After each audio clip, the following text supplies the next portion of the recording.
आता बघूया टॉप 9 मोठ्या बातम्या।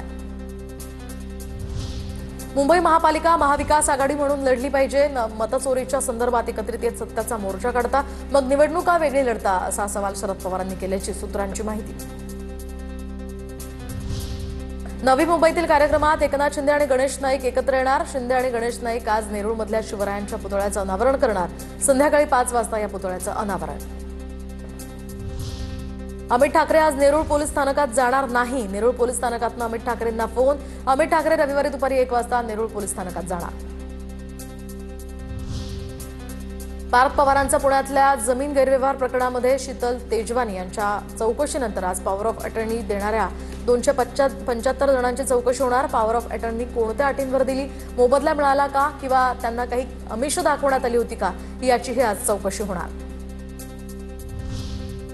पुण्यातील मुंढवा जमीन गैरव्यवहार प्रकरणामध्ये मुठे समितीच्या अहवालातील निरीक्षणासमोर दस्त नोंदणी करताना जागेचा ऑनलाईन उतारा पाहिला नाही।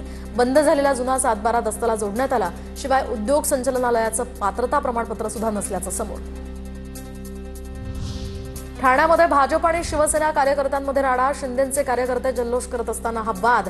नारायण पवारांनी शिवसेना शिंदे सेनेच्या हरेश महाडिक यांच्या कानशिलात लगावली। महाविकास आघाडी खासदारांच्या निधीतनं टक्केवारी मिळत नसल्यानं डीपीडीसीचा निधी थांबवला, तर खासदार प्रणिती शिंदे यांची पालकमंत्री जयकुमार गोरेंवर टीका। गोरेंवर टक्केवारीचा आरोप म्हणजे जिभेला हाड नाही हे सिद्ध करणं, अशी टीका यावर भाजपचे आमदार देवेंद्र कोठे यांनी प्रणिती शिंदेंवर केली आहे।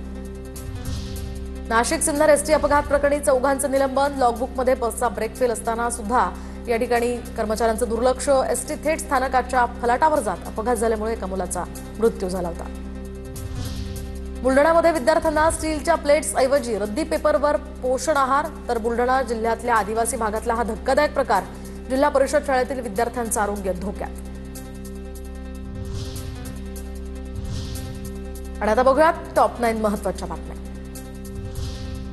चिमुकलीवरील अत्याचार आणि हत्या प्रकरणावर आज मालेगाव बंदची हाक। सकाळपासून मालेगाव शहरात शुकशुकाट। दुकानही बंद, कडकडीत बंद पाळत अत्याचार प्रकरणाचा निषेध। अनिल देशमुखांच्या कथित मनी लॉन्ड्रिंग प्रकरणामध्ये आपल्या विरुद्धची कारवाई रद्द करावी, आरोपी सचिन वाझेची मुंबई सत्र न्यायालयामध्ये याचिका। लाडकी बहीण योजनेचा फायदा घेतलेल्या शासकीय कर्मचाऱ्यांवर कारवाई होणार। शासकीय महिला कर्मचाऱ्यांवर शिस्तभंगाची कारवाई होणार। लाभ घेणाऱ्या शासकीय महिला कर्मचाऱ्यांची संख्या सुद्धा कमी प्रमाणात आहे। गर्भपाताच्या निर्णयाचा अधिकार सर्वस्वी महिलेचा। उच्च न्यायालयाकडून विवाहित तरुणीची विनंती मान्य।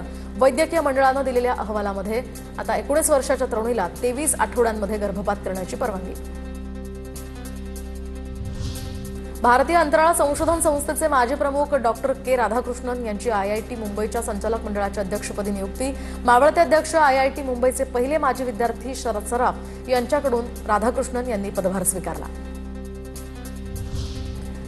एशियाटिक सोसायटी ऑफ मुंबई या संस्थेची 20 डिसेंबरला निवडणूक। 15 ऑक्टोबरपर्यंत छाननी झालेल्या सभासदांना या निवडणुकीत मतदान करता येणार।